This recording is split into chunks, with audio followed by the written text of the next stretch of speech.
Bienvenidos nuevamente al estudio de la Biblia. Recuerden que estamos leyendo 3 capítulos de domingo a viernes y 5 capítulos el sábado. El día de hoy vamos a continuar con Deuteronomio y vamos a analizar en forma breve los capítulos 24, 25 y 26 de este libro de Deuteronomio. Recuerden que estamos hablando de algunas recomendaciones que Moisés le dio al pueblo poco antes de entrar a la tierra prometida. Y son recomendaciones sobre temas muy diversos que tienen que ver con la forma en que ellos se llevaban como nación, pero también de la forma que ellos tenían que tratar a las personas que les rodeaban. En el capítulo 24 tenemos algunas recomendaciones muy prácticas. Por ejemplo, cuando un hombre se casaba, recién casado, un hombre recién casado no se le debe reclutar para el ejército, tampoco se le deben asignar responsabilidades oficiales. Y la razón era porque debía estar para que pasara un año totalmente libre en su casa, haciendo feliz a la mujer con la que se había casado.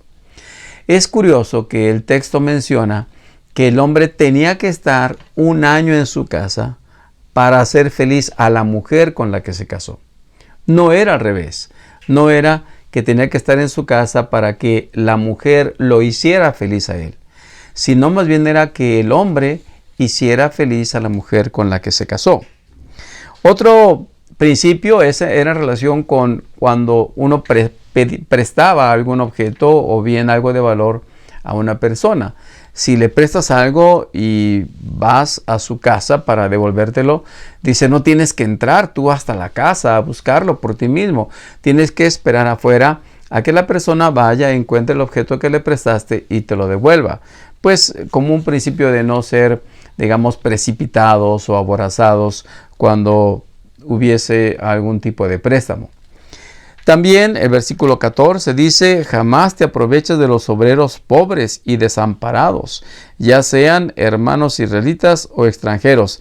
Debes pagarles lo que les corresponde al final del día, antes que caiga el sol. Esto pues para preservar la familia del trabajador. Nada de que pues no tengo para pagarte o te lo voy a pagar a la semana o al mes. Aquí el salario debe pagarse cada día. Otro principio, los padres no deben morir por los pecados de los hijos, ni los hijos deben morir por los pecados de los padres. En el capítulo número 25 hay otras recomendaciones. Por ejemplo, si hubiese dos personas que están presentando algún altercado por algún punto en el que ellos están discutiendo y se presentan ante el tribunal, dice que la persona que resulte finalmente culpable, pues no se le debe dar o condenar en forma injusta.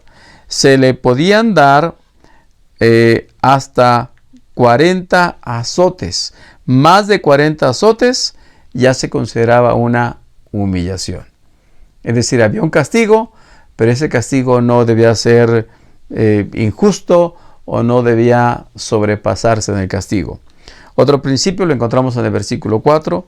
No le pongas bozal al buey para impedirle que coma mientras trilla el grano. Obviamente el animal debía tener derecho a estar comiendo conforme lo necesitara.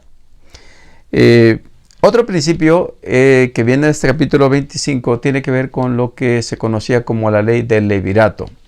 Es decir, cuando un hombre se casaba con una mujer y moría antes de que tuvieran hijos, entonces el hermano del esposo, es decir, el cuñado, tenía que casarse con la mujer viuda, es decir, con la cuñada, pero al primer hijo que tuviera, se le consideraba como hijo del hermano que había muerto.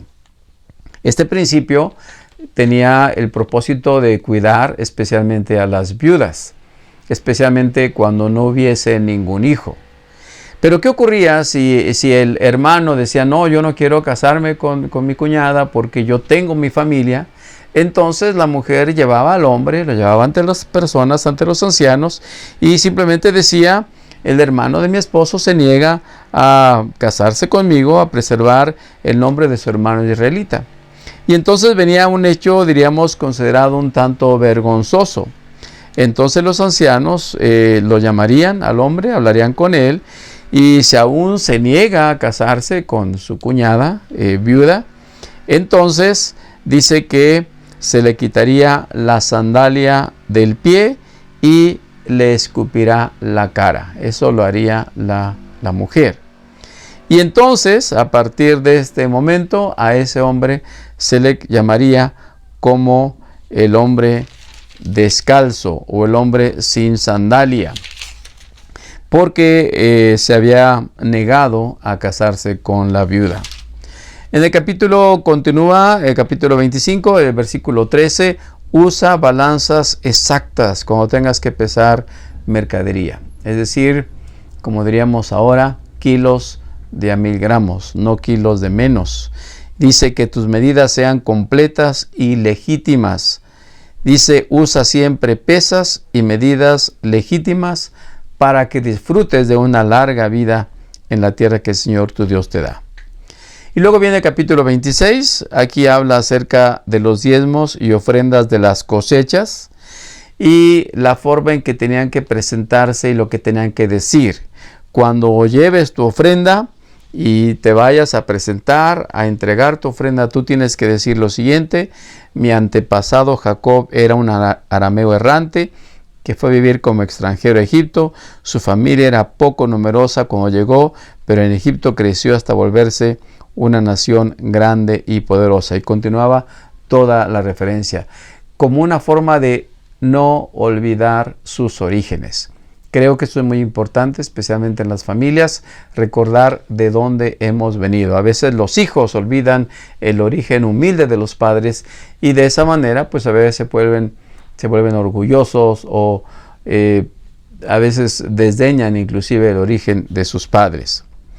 Y luego viene finalmente lo que se llamaba un diezmo especial que debía entregarse cada 3 años. Ese diezmo especial, todos los diezmos que se junten serán para los levitas, los extranjeros, los huérfanos y las viudas, para que tengan suficiente comida en tus ciudades. Es decir, además del diezmo, que era parte de la ofrenda regular, aparte de ello, cada 3 años se daba un diezmo especial.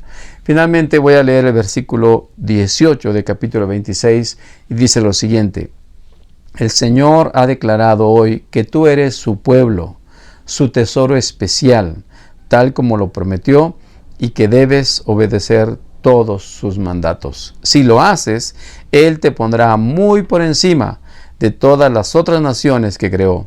Entonces recibirás alabanza, honra y fama. Serás una nación santa para el Señor tu Dios, tal como lo prometió. Ese era el propósito del pueblo de Israel, que Dios tenía para el pueblo de Israel, pero también que Dios tiene para ti y para mí en este día. Que seamos un pueblo santo, que seamos un tesoro valioso, un tesoro especial para nuestro Dios. Ojalá que esto lo tengas en mente este día y que Dios te dé ese deseo de escuchar, de estudiar o de leer cada día la Santa Biblia. Que Dios te bendiga, que tengas un excelente día.